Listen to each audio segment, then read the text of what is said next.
Luc, en fait, c'était un médecin. Il n'était pas apôtre.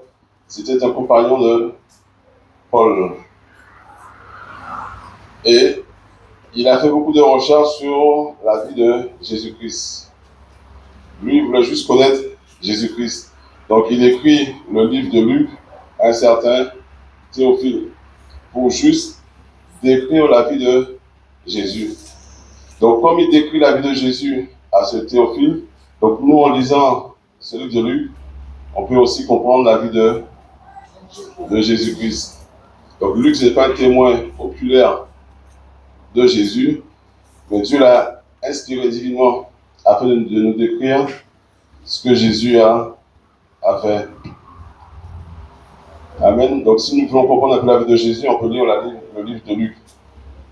Et le livre des Actes, il vient après le livre de Luc.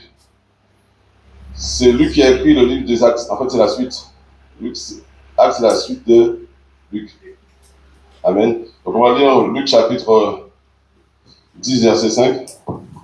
Dans toute maison où vous entrerez, dites d'abord que la paix soit sur cette maison. Amen. Amen.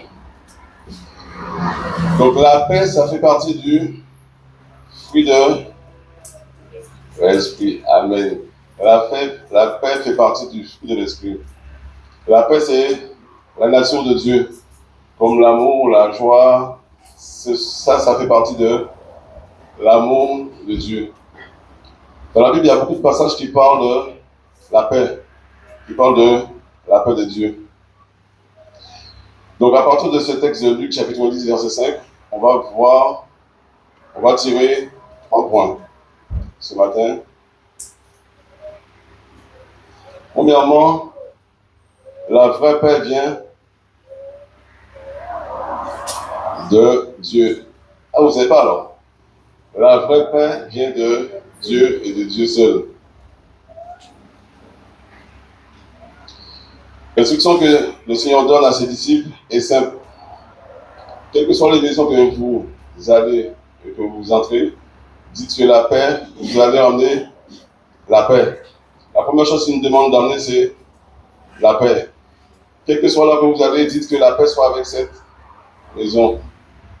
Quelle que soit la maison, quels que soient les gens qui sont dans cette maison, nous sommes des hommes, des femmes de paix, ou nous devrions être des hommes et des femmes de paix, donc on amène toujours la paix.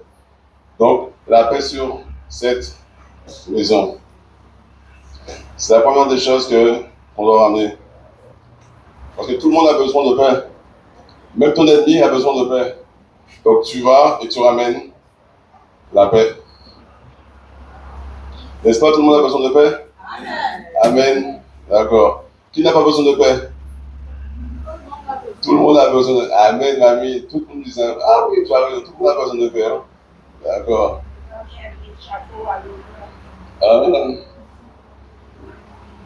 Donc, je vais te dire, mon frère, ma soeur, aucun homme, aucune femme ne peut te donner la paix. Aucun homme, aucune femme ne peut te donner la paix. Aucun gouvernement ne peut te donner la paix. Aux élections, tous les candidats sont là. Ils disent, votez pour moi, je vais emmener la paix. Il n'y aura plus de vol, plus d'inceste, plus de cambriolage. Il n'y aura plus toutes ces choses-là. Ils promettent, ce sont juste des promesses. Ils promettent, mais ils ne peuvent pas tenir leurs promesses. Parce que Dieu seul peut donner la vraie paix. Aucun médicament ne peut te donner la paix. Il y a des gens, ils prennent des médicaments, il y a une séparation, qu'est-ce qu'ils vont? Ils vont dans les médicaments. Ils pensent que ça va les soulager, que ça va ramener une paix en eux. Mais ça ne donne pas la paix. Les médicaments, ça ne te donne aucune paix. Que tu perds ton travail, tu prends des médicaments, tu n'auras pas la paix. Peut-être que tu vas sentir un soulagement, mais tu n'auras pas la paix en fait. En fait, ça va te ramener encore plus de problèmes. Que soit ton enfant fait des bêtises, en prenant des médicaments, tu n'as pas la paix. Il n'y a pas de paix. Un médecin ne peut pas te donner la paix. Il va juste te soigner. Jésus guérit, mais lui, il soigne. Il va juste te soigner, mais tu ne donnes pas la paix.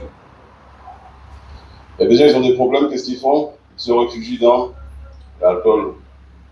Ils pensent que l'alcool va leur donner la paix. Alors que non. L'alcool, ça ramène encore plus de problèmes. Pour le corps et pour l'âme, c'est encore plus de problèmes. L'alcool ne donne pas la paix. Il y en a ceux qui vont dans le sexe. Ils se disent qu'en allant là-dedans, j'aurai la paix, je vais me sentir aimé. Non, ce sont encore des problèmes. Quand tu te réfugies là-dedans, ça donne encore plus de problèmes. Tu attires en toi encore plus d'esprit mauvais. Tu ouvres encore beaucoup de portes. Tu penses que c'est la paix, mais en fait c'est le contraire. Il y a des gens qui vont se réfugier dans la drogue. Ils se disent, bon, ça va pas, si je me drogue, je pète la tête est déchirée, donc je vais penser à rien, je serai léger. Non, ça ne donne pas la paix. Et si vous êtes dans une des situations, ça ne donne pas la paix. C'est pas possible. La drogue, en fait, ça va encore attirer, c'est encore des portes que tu ouvres. Parce qu'en fait, tu n'es pas conscient, tu es dans un état inconscient. Un état inconscient, tu laisses entrer des esprits mauvais. Donc ça veut dire que la drogue n'amène pas la paix. Les hommes vont sur la Lune, sur Mars, ou je ne sais pas quoi, mais même en allant à la paix, ils n'ont pas la paix. Ils veulent fuir la Terre, mais ils n'ont toujours pas la paix. Quel que soit là où ils peuvent aller, ils n'ont pas la paix. Tout le monde cherche la paix, mais ils n'ont pas la paix. On n'a pas la paix comme ça.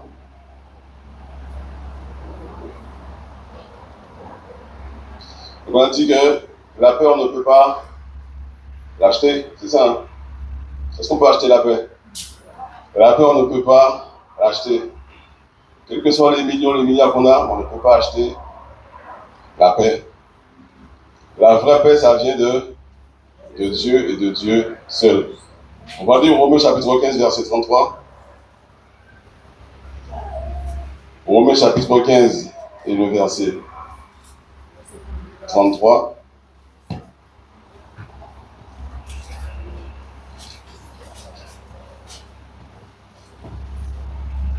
Que le Dieu de la paix soit avec vous tous. Amen. Amen. Que le Dieu de paix soit avec chacun de nous. Pas avec le pasteur ou avec les apôtres, avec les prophètes, les évangélistes, mais avec tout le monde. Il faut que nos cœurs soient ouverts à recevoir ce Dieu de paix. Lui, il veut venir, mais est-ce que nous sommes prêts à le recevoir?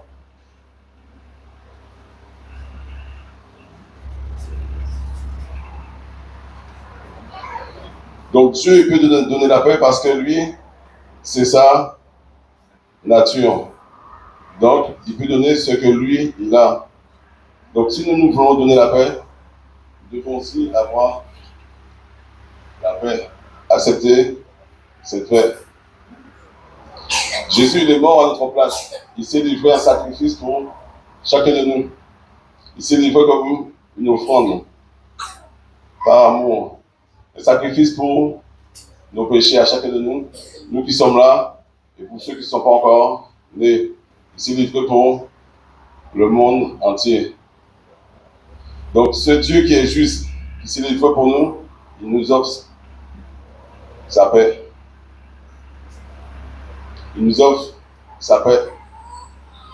Nous qui avons accepté Jésus-Christ, il nous offre sa paix.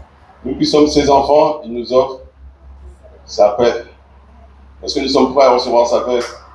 Est-ce que nos cœurs sont ouverts pour recevoir cette paix? Regardez comment Dieu nous donne cette paix.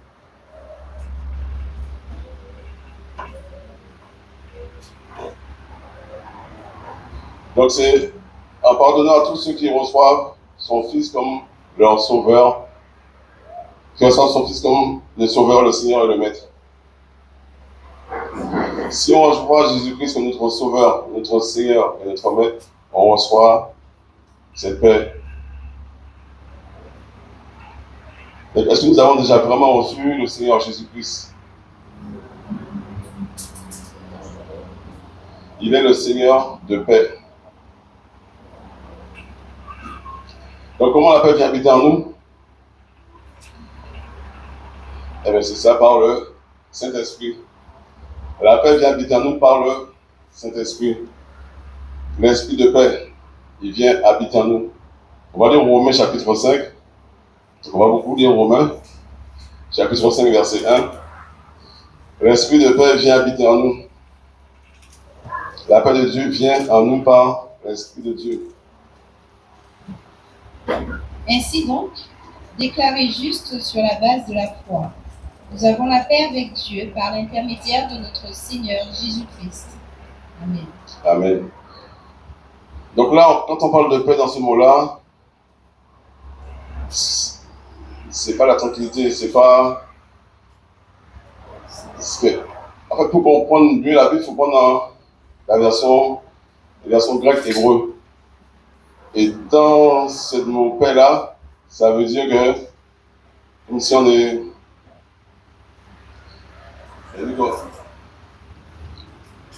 Il y a toute la couleur de Dieu. C'est-à-dire qu'on est... Comment on dit ça alors? On s'est rapproché de Dieu en fait. C'est pas dire qu'on est plus calme, plus tranquille. C'est-à-dire qu'on est réconcilié avec Dieu. Quand il parle de paix là, dans ce verset-là, c'est qu'on est réconcilié avec Dieu. Il n'y a plus le péché qui nous sépare. Il n'y a plus cette barrière de péché. Mais nous sommes réconciliés avec notre Dieu. Tout ça, c'est possible uniquement par la croix, par le sacrifice de Jésus-Christ, par son sang qui a coulé pour chacun de nous à la croix. Parce qu'il a pris nos fautes, il a pris nos péchés. Nous qui étions sales, il a tout pris. Et c'est par là que nous sommes réconciliés avec le Père. Amen. On va lire au Matthieu chapitre 5, verset 9.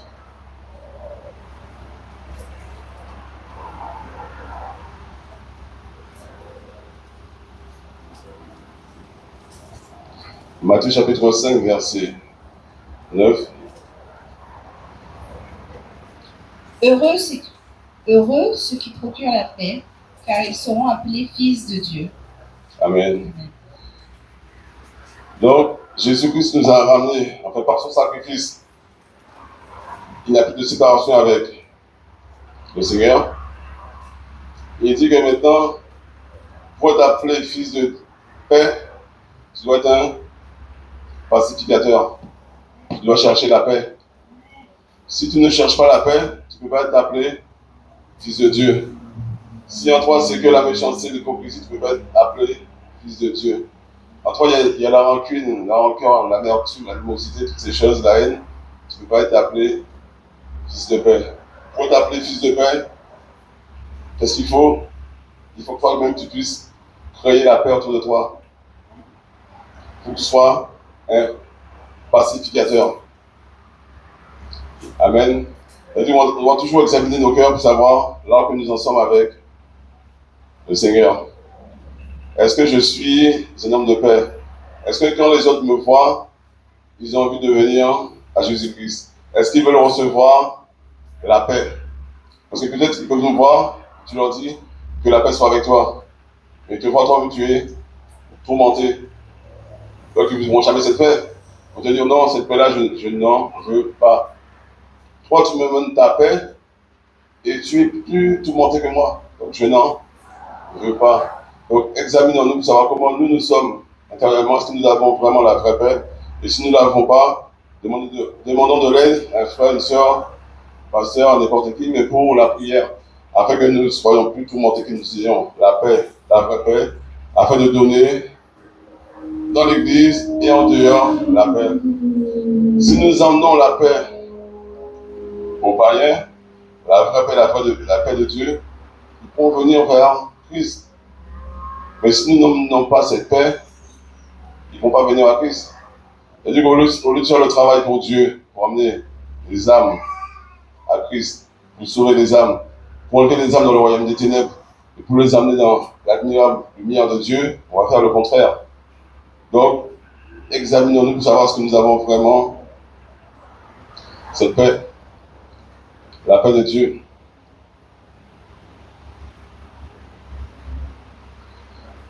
Donc, nous devons être un pacificateur, quelqu'un qui crée la paix autour de lui. Quand on est là, les gens doivent être dans la paix. Quand on est là, si on arrive, c'est l'animosité, mais nous, quand on arrive, c'est la paix, l'atmosphère change. C'est ce qui est en nous, les gens arrivent à repérer et se dire non, les esprits mauvais, qu'est-ce qu'ils font? Ils s'en vont. Parce qu'il faut que nous arrivons avec l'esprit de Dieu, l'esprit de paix. Amen. Et ça change l'atmosphère. Il dit que nous sommes le sel de la terre. Si nous sommes le sel de la terre et on n'arrive pas à changer l'atmosphère par qui nous sommes, comment nous sommes, comment nous sommes, on ne peut pas aller. Nous devons manifester la paix de Dieu. Si l'esprit de paix est en nous, nous allons manifester la paix de Dieu. Regardez beaucoup d'âmes à Christ. On va aller au 2 Corinthiens chapitre 13 verset 11. 2 Corinthiens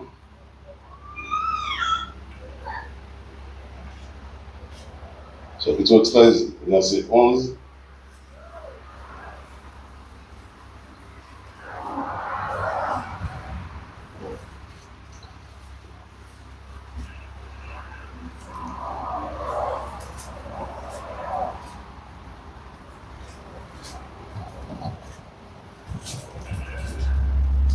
Pour le reste, frères et sœurs, soyez dans la joie.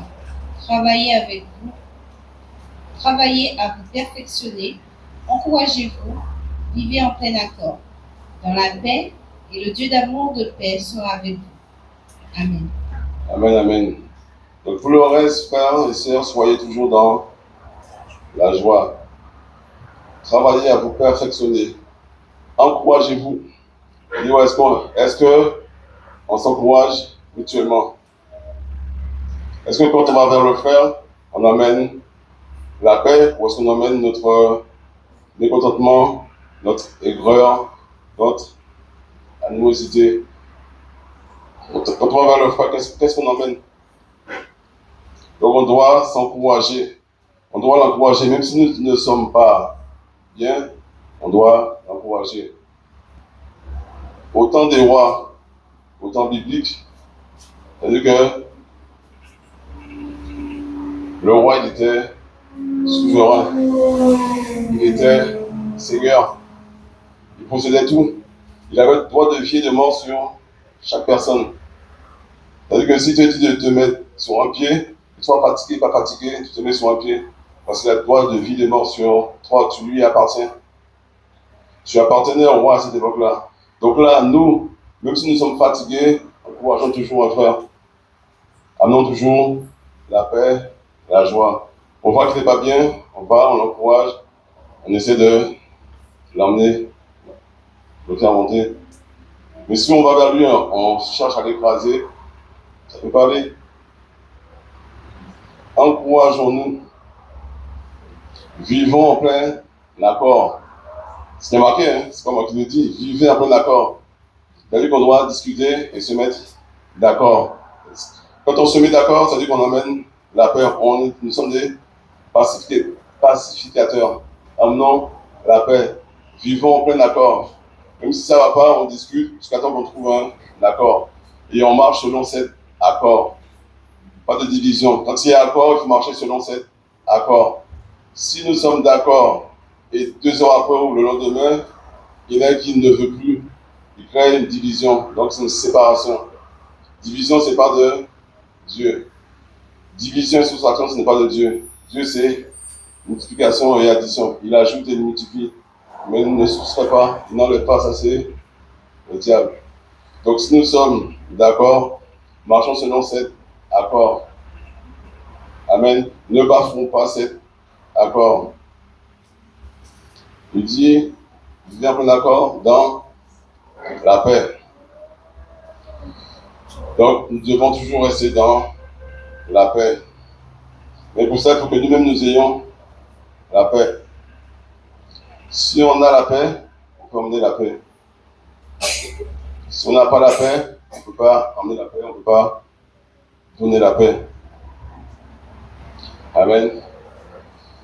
Il est dit que si on a la paix, qu'est-ce qu'il dit? Le Dieu d'amour et de paix sera avec nous. Si nous emmenons la paix, le Dieu d'amour et de paix sera avec nous. Mais si nous n'emmenons pas la paix, qui sera avec nous? Ce n'est pas ce Dieu d'amour. C'est ça qui? Ouais, ce ne sera pas Dieu qui sera avec nous. Amen. Donc, sachons ce que nous voulons. Qu'est-ce que nous voulons? Est-ce que nous voulons être des fils de paix, ramener la paix, la joie, la bonne humeur, ramener l'accord entre les frères et sœurs, l'amour, ou nous voulons marcher en dehors de cette paix? Ou nous voulons marcher dans la paix de Dieu? Amen. Donc, on voit là qu'il y a une condition que pour être des fils de paix, nous devons avoir la paix, marcher en accord, nous encourager, nous aimer les uns les autres. Si nous nous aimons, on peut emmener cet amour que nous avons en nous, la paix. Comme je dis, en fait, l'amour donne. On doit donner. Si à chaque fois que tu attends, on te donne pour donner, ça peut pas aller. Quand tu n'as pas l'amour en toi, l'amour donne. Quand tu donnes, tu reçois. Donc si on donne la paix, si on sème la paix, on va recevoir la paix. Si on sème la méchanceté, on donne la méchanceté, on reçoit ce qu'on a semé, donc la méchanceté. Nous sommes des fils de paix, donnons la paix. Amen. Donc deuxièmement, on a dit premièrement, la vraie paix vient de Dieu. Deuxièmement, reconnaître notre état de pécheur. Donc, on doit reconnaître notre état de pécheur. Sans cette condition, il n'y a pas de paix. Si tu ne reconnais pas que tu es pécheur, tu ne peux pas avoir de paix. Donc là, on voit que le problème, ça vient de notre propre cœur. Le problème vient de nous-mêmes. Donc, on doit reconnaître que nous sommes pécheurs. Dans la Bible, il y avait des pharisiens. Et souvent, on les appelait race de vipères, hypocrites. Les pharisiens, c'était des légalistes. Ils marchaient selon la loi. Eux, ils voyaient la loi, et que la loi. Mais en fait, leur cœur, c'était que des hypocrites. Jésus n'était pas contre les pharisiens, mais il était contre la pratique des pharisiens. Amen. Jésus n'est pas contre les personnes du monde, mais il est contre les pratiques. Jésus n'est pas contre l'homosexualité, contre l'homosexuel, mais il est contre l'homosexualité. Amen. Tel que lui il est, tel que nous sommes. Donc lui, il est amour, paix, manifestant, la même chose que lui. Donc Jésus, en fait, ce qu'il reprochait aux pharisiens, c'est de remplacer le commandement de Dieu par leur propre tradition. Nous, des fois, en Guadeloupe, on a des traditions. Il y a des gens, en fait, qui restent bloqués dans les traditions. Même si la parole dit autre chose, mais ils restent bloqués dans les tradition. Quand on reste bloqué dans la tradition, ça nous ramène en arrière. Ça nous tire en arrière. Au lieu d'aller vers Jésus-Christ, on va en arrière. Donc Jésus reproche aux pharisiens d'être principalement dans leur tradition. Donc nous, est-ce qu'aujourd'hui nous sommes dans les traditions? Ou est-ce que nous avons abandonné la tradition pour Jésus-Christ? Il faut que nous puissions abandonner les traditions. Et tous ces peuples d'avant, que ce soit les pharisiens, les zélotes, les Esséniens ou autres, ils étaient chacun dans des traditions. Pour les pharisiens, ce qui est important, c'est l'acte extérieur, donc l'apparence. Nous ne devons pas être des pharisiens. Nous ne devons pas faire semblant d'avoir une paix, mais une paix qui est fausse à l'autre. Parce que l'autre vient que la paix est fausse. Nous devons être vrais. Donc c'est une disposition de cœur. C'est ça que Jean-Baptiste traitait les pharisiens de vipères. Donc, nos cœurs, quelle est la disposition de notre cœur? Si nous avons pleinement accepté Jésus-Christ, cet amour, cette paix qu'il nous donne, on va se poser la question, quelle est la disposition de mon cœur? Jésus il est venu pour amener l'amour, la paix, la délivrance, la guérison. Il est venu pour amener le salut.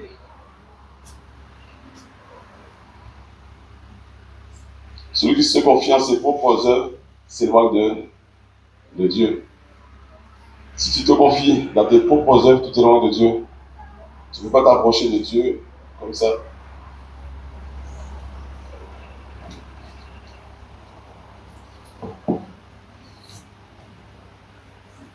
Donc on a dit reconnaître notre état de pécheur.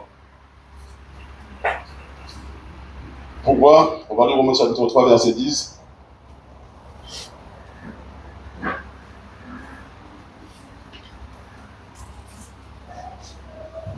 Romains chapitre 3, verset 10. Comme cela est écrit, il n'y a pas de justice, pas même un seul. Amen. D'accord. Il n'y a pas de juste. Pas même un seul. Donc toi qui ne veux pas reconnaître ton état de pécheur, toi qui dis je n'ai pas de péché en moi, je suis juste. Et ça veut dire que tu fais menteur.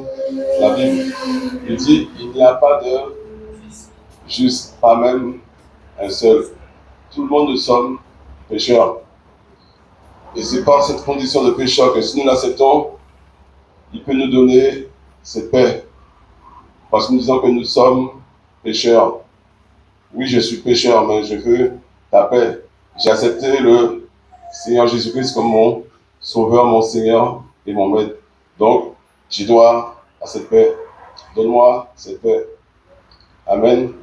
Donc, on doit chercher cette paix. Et reconnaissons que nous sommes pécheurs. Bon, allons 1 Jean chapitre 1, verset 9. Il dit, il est fidèle et juste de nous pardonner. 1 Jean chapitre 1, verset 9.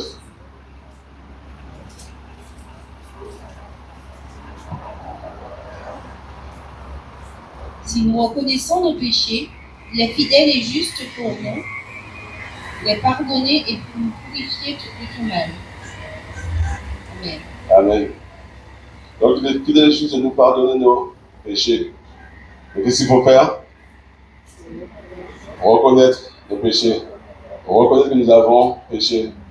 Et si nous reconnaissons que nous sommes pécheurs, que nous avons péché, il va nous pardonner. Et quand on reconnaît que nous sommes pécheurs, ça nous rend libres de communier avec Jésus-Christ.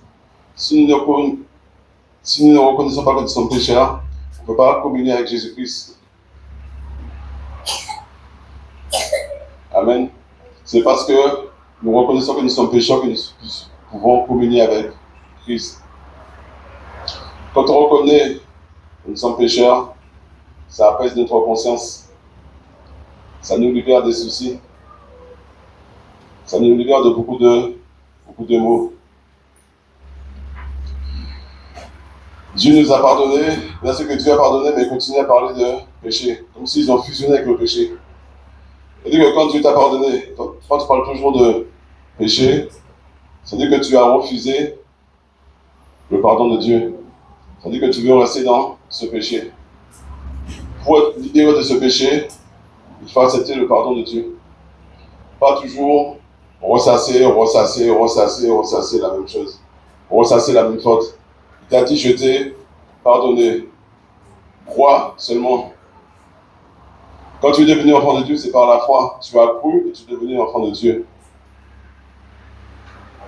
Maintenant, il te dit que tu es pardonné, crois seulement. Le diable, lui, veut juste te tenir dans un état où que tu puisses repenser à ces choses et te dire que tu n'es pas pardonné, afin que tu sois prisonnier de ce péché. Donc tu dois te libérer. Accepter le pardon de Dieu, ça te libère. Ça libère ta conscience, ça te libère de toutes sortes de maux. Il y a des gens en fait qui sont prisonniers en fait des sortes de péchés qu'ils ont commis il y a peut-être des années, et ils sont prisonniers de ces péchés. À force d'être prisonnier, ça veut dire que tu descends. Ton âme est emprisonnée, des fois ton âme est morcelée, tu ne sais plus quoi faire. Et après, il faut prier pour reconstituer l'âme, te ramener. Alors que si tu reconnais tout de suite et tu acceptes ce pardon, ça te libère. Ça nous libère si nous acceptons le pardon de Dieu. Donc on va lire à côté Romains chapitre 3, versets 23-24. Romains chapitre 3, versets 23 et 24. Tous ont péché et sont privés de la gloire de Dieu, et sont gratuitement déclarés justes par sa grâce, par le moyen de la libération qui se trouve en Jésus-Christ. Amen.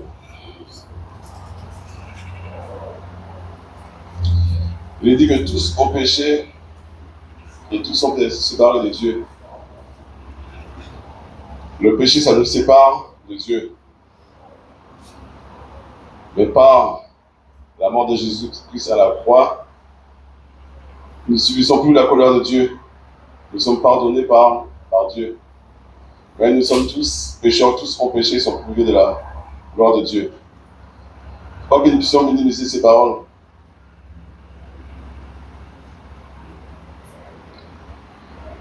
Il faut que nous puissions garder ces paroles et que nous puissions les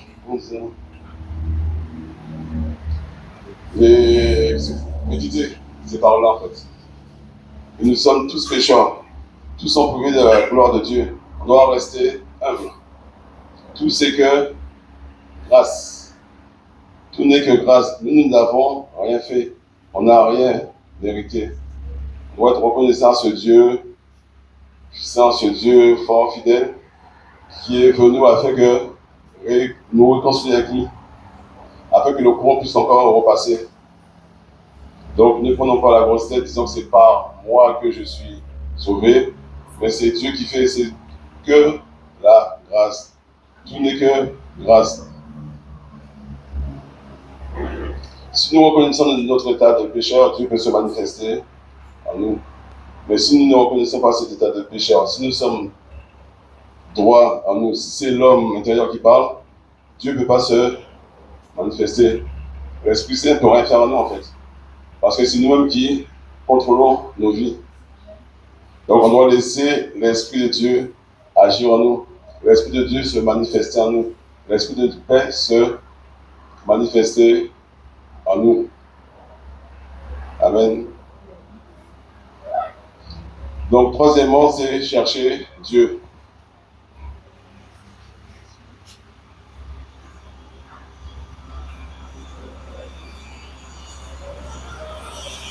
Donc on reconnaît que nous sommes pécheurs. Et après, qu'est-ce qu'on fait? On cherche Dieu. Donc c'est dans Jean chapitre 6, verset 37.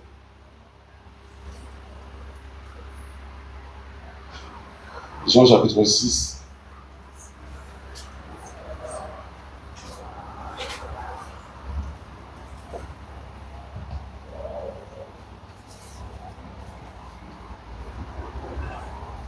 Tout ce que le Père me donne viendront à moi, et je ne mettrai pas dehors celui qui vient à moi. Amen. Seigneur dit, je ne mettrai point dehors celui qui vient à moi. L'objectif de Jésus-Christ, c'était quoi? De faire la volonté de son Père qui l'a envoyé. Donc nous aussi, notre objectif, c'est de faire sa volonté. Non pas notre volonté, mais sa volonté. Rechercher sa volonté pour nous et la faire. Amen. Donc, qu'est-ce qu'on appelle un fils de paix? Donc, c'est quelqu'un qui est venu auprès du Père comme qui est venu auprès du Sauveur comme un pécheur, parce que nous avons reconnu que nous sommes pécheurs. C'est quelqu'un qui est venu auprès du Père, du Sauveur, comme un pécheur perdu. Nous sommes perdus sans Dieu. Et qui, en écoutant sa parole, a reçu de sa part l'assurance de la paix avec Dieu. Donc on vient vers Jésus, vers notre prophète, vers notre Sauveur, en tant que pécheur. Amen. En tant qu'homme, femme perdu. Et quand on écoute sa parole, on reçoit l'assurance de la paix de Dieu. Et on reçoit aussi, en même temps, le pardon de nos péchés. On a l'assurance de la paix, et on reçoit aussi le pardon de nos péchés.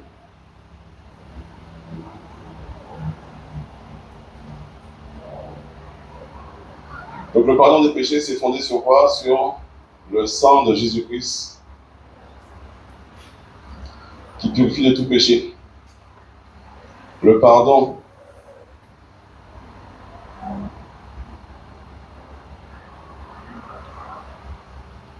la paix et le pardon sont fondés sur le sang de Jésus qui nous purifie de tout péché.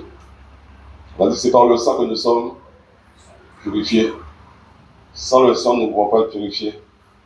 C'est parce que nous sommes couverts avec le sang de Jésus-Christ que nous puissions avoir accès au trône de la grâce.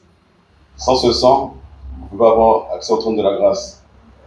C'est par la croix, par le sacrifice de Jésus que nous sommes tous réunis ensemble. Sans Jésus, ça se fait qu'on ne se serait jamais connus. Mais par Jésus-Christ, nous sommes tous réunis ici. C'est par la croix, par son sacrifice. Amen.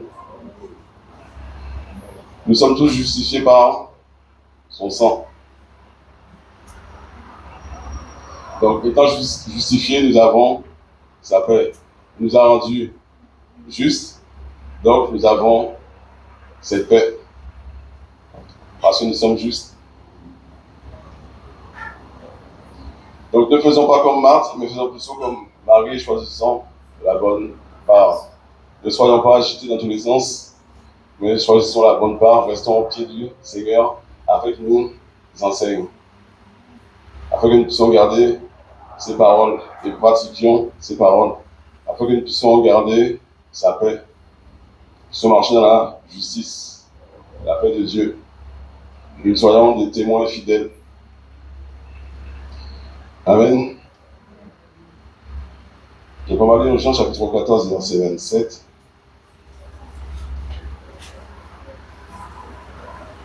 Donc la vie chrétienne est une marche dans la communion avec Dieu. La vie chrétienne, c'est une marche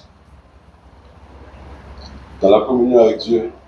Jean chapitre 14, verset 27. Je vous laisse la paix, je vous donne ma paix. Je vous la donne pas comme le monde donne, que votre cœur ne se trouble pas et ne se laisse pas effrayer. Amen. Amen, amen. Donc là, ça veut dire que Dieu nous donne sa paix, donc ça veut dire que c'est le calme, la tranquillité, ça veut dire que nous sommes apaisés. Et la paix, ça ne veut pas dire que tu n'as pas de guerre. Tu peux être en temps de guerre, en temps de crise, mais être dans la paix. Parce que le Dieu de paix, l'Esprit de paix est avec toi et est en toi. Amen. Donc là, il nous dit, je vous donne ma paix, je ne vous donne pas comme le monde donne. Que votre cœur ne soit pas troublé, ni craintif. Donc il nous donne la tranquillité, la sécurité, la sûreté. Afin que quels que soient les événements, quel que soit ce que nous traversions, nous soyons toujours dans la paix. Quelles que soient les attaques que nous subissons, nous soyons toujours dans la paix. Parce qu'il dit que là que nous sommes aidés avec nous, il nous tient la main, il avance avec nous en fait. Il nous protège. Donc, si tu sais qu'il est avec toi, tu as cette assurance, tu as cette paix en toi. Mais si tu marches et tu sais que toi-même tu as déjà commis des péchés, tu es dans tes péchés, tu n'as plus l'assurance. Tu n'as plus d'assurance. En marchant, quelle que soit l'épreuve, quelle que soit la situation, le travail, les enfants, quel que soit ce qui m'oppresse, j'ai la paix avec moi, la paix de Dieu. Parce qu'il est avec moi, quelles que soient les situations. Et je marche dans la confiance. C'est lui qui me fait avancer. Moi, je n'ai pas de force, mais je marche par sa force à lui. C'est lui qui me donne sa force. Je m'appuie sur sa force. Amen. Moi, je ne peux pas. Mais lui, il peut. Comme je disais, l'homme ne sait pas voler. Il a créé un avion pour pouvoir voler. Donc nous n'avons pas de force. Nous ne pouvons plus avancer, mais nous appuyons sur la force. Et c'est lui qui nous fait avancer. Si on s'appuie sur lui, on va toujours avancer. Mais si on s'appuie sur nos propres forces, on ne va pas avancer. Donc appuyons-nous sur Jésus-Christ. Nous aurons la paix. Donc chacun de nous, ce matin, que nous puissions recevoir la paix de Dieu. Amen. Il faut que nous soyons des enfants de paix. Amen. Ça veut dire quoi? Ça veut dire qu'on doit mettre de l'ordre dans nos vies. Si ta vie est désordonnée, comment tu peux amener la paix? Dieu, c'est un Dieu d'ordre. Donc tu veux amener la paix, tu veux être un enfant de paix, range ta vie. Mets de l'ordre dans ta vie. Chacun de nous, on doit mettre de l'ordre dans nos vies. Jésus, avant de faire les miracles, il a dit rangez-les en ordre. C'était pas un pareil en fait. Et puis il a balancé le pain. C'était toujours l'ordre. Donc, nous sommes des enfants de paix. Donc, on doit ranger nos vies, faire un nettoyage en nous. Et s'il ne va pas, faire un nettoyage, enlever. Par la prière, on demande, on enlève tout ce qui va par nous, afin que cette paix puisse rentrer en nous, puisse demeurer, rester et porter du fruit. Et lui-même, ce fruit, on peut après le transmettre. Donc, on doit mettre de l'ordre dans nos vies, on doit se sanctifier. On se sanctifie par la parole, par le message, des encouragements entre les frères et sœurs. On doit purifier nos cœurs. Donc, tout ça pour être des enfants de paix. Purifions nos cœurs. Ne laissons pas dans nos cœurs des choses qui vont nous ramener à l'arrière. Ne laissons pas des choses. Et que là, on se trouve ton... D'accord. Je voulais voir qui c'est. Voilà. Donc, où se trouve ton cœur? Où se trouve ton cœur ce matin? On doit purifier nos cœurs.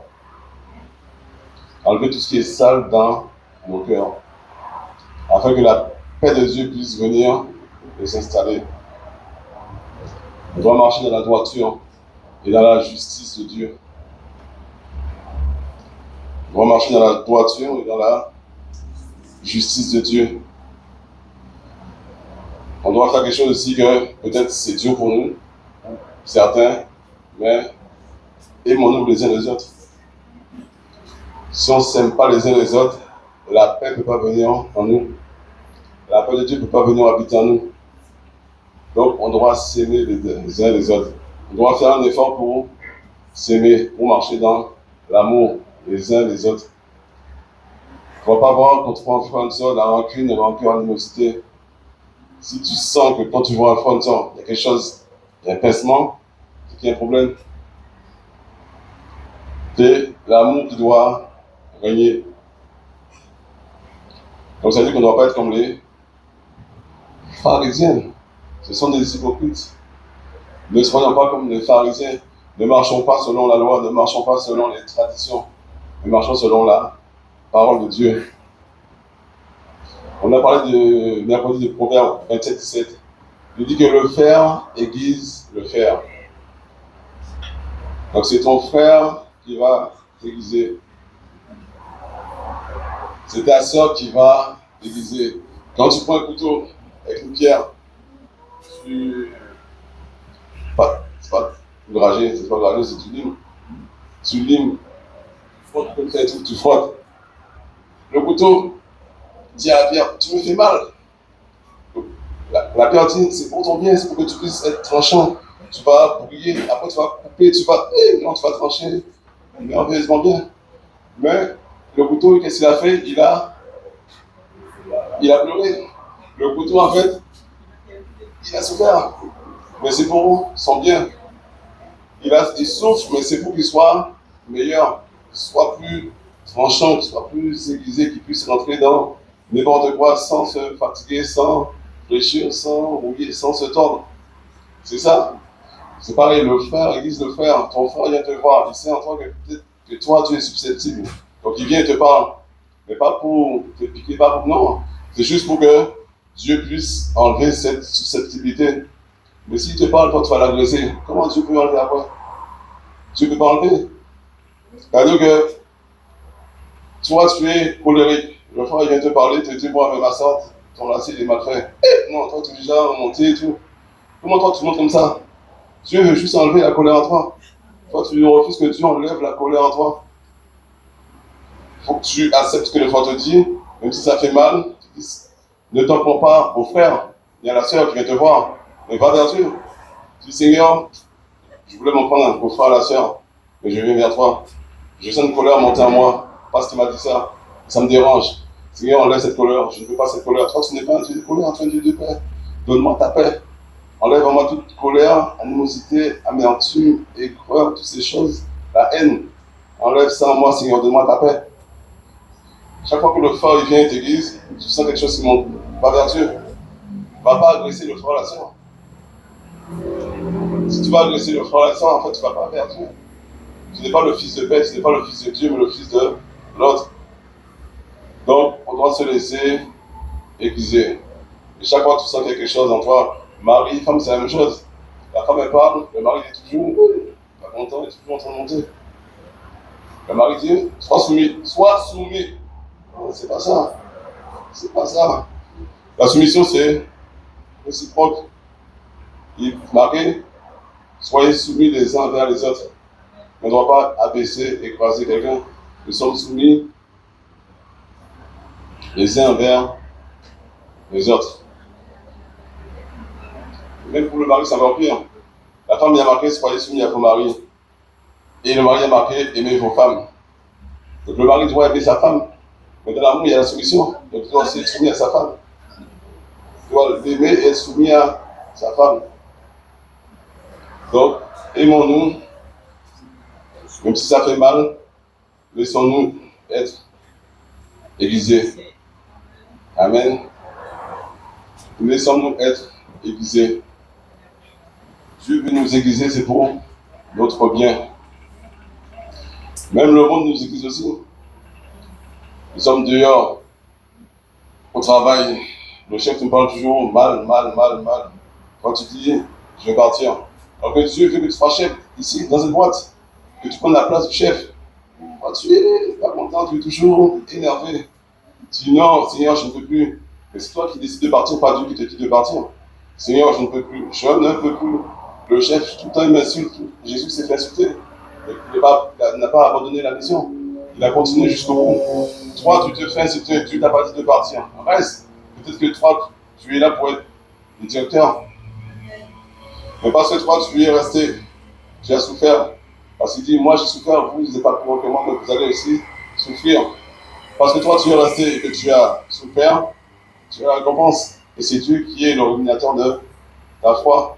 C'est lui qui te donne, qui te rémunère. Et parce que tu es resté jusqu'au bout, reste et tu verras la gloire de Dieu se manifester pour toi. Reste et tu verras ce poste que toi-même tu voulais. Mais il faut que nous puissions rester. On va lire Proverbe chapitre 15, verset 8.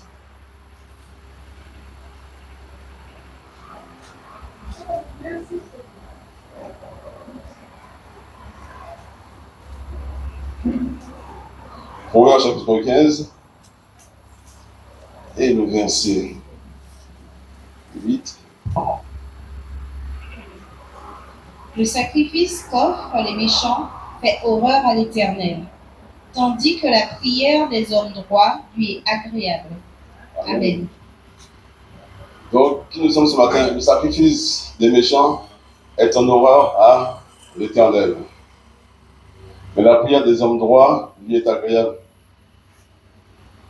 C'est-à-dire que si toi, tu es là, en toi, il y a la haine, la colère, le ressentiment, il y a la rancune, la rancœur, et toutes ces choses-là, toutes racines d'amertume.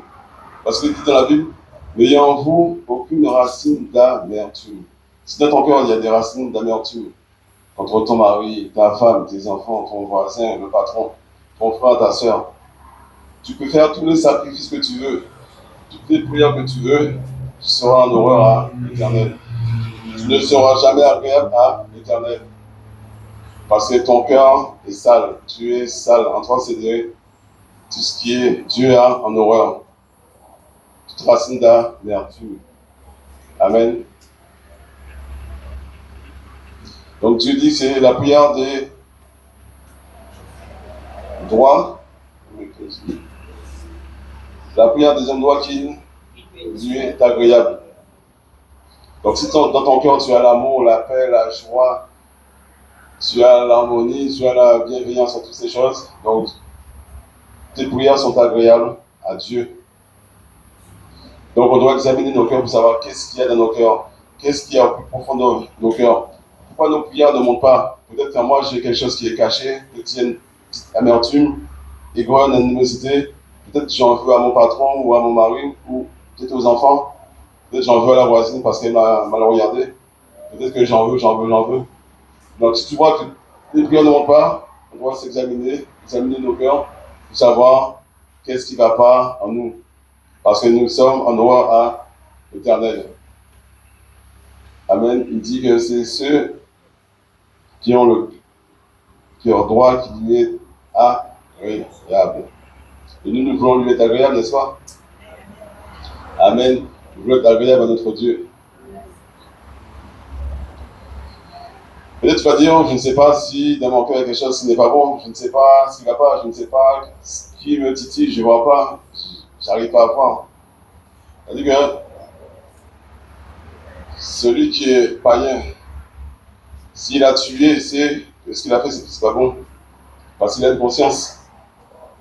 S'il va voler, il sait que c'est pas bien. Sa conscience lui parle. Donc il sait ce qu'il a fait de bien, si c'est bien, si c'est mal.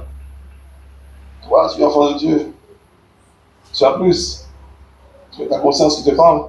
Et toi, c'est l'Esprit Saint qui te dit. Toi et la conscience, tu n'écoutes pas. L'Esprit en toi, écoute l'Esprit. La conscience te dit, ce que tu fais, c'est pas bien. Tu vas où tu passes. L'Esprit de Dieu vient te dit, ce que tu fais, ce n'est pas bien. Tu vas où tu continues encore. Donc tu sais ce que tu fais. On sait ce qu'on fait. Nous savons si nous sommes dans le bien, si nous sommes dans le mal. Parce que la conscience nous juge.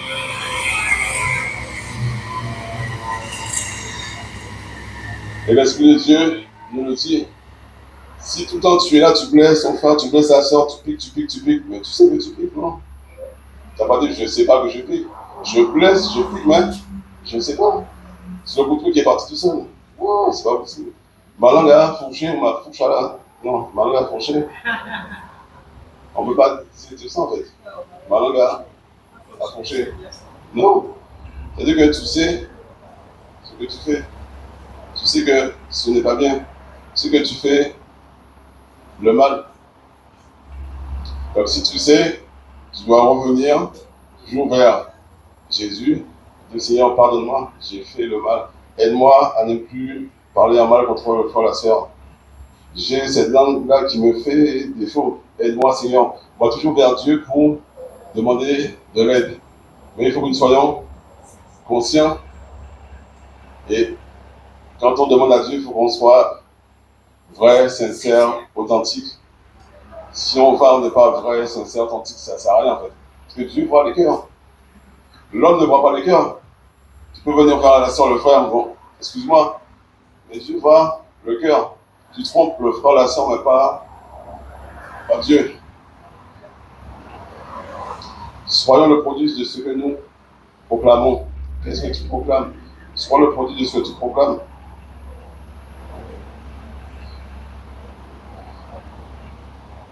Donc si tu vas avoir un païen, il faut que toi-même en toi, il faut que tu aies la paix pour lui donner la paix.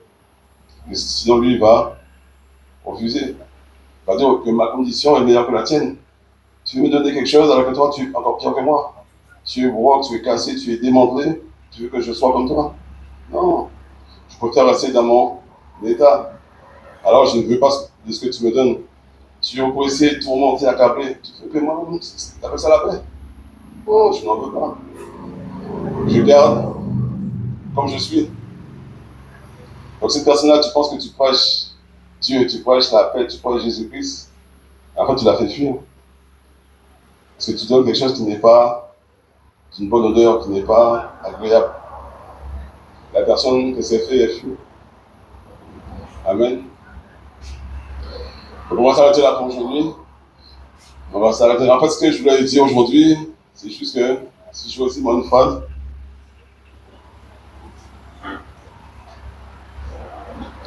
c'est ce que nous avons lu en Jean 14, 27.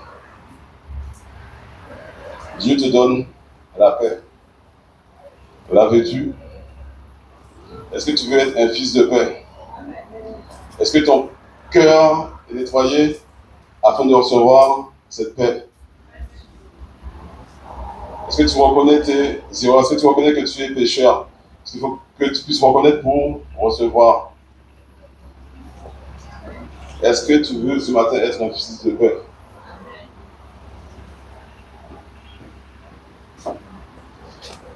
On va se debout, on va prier.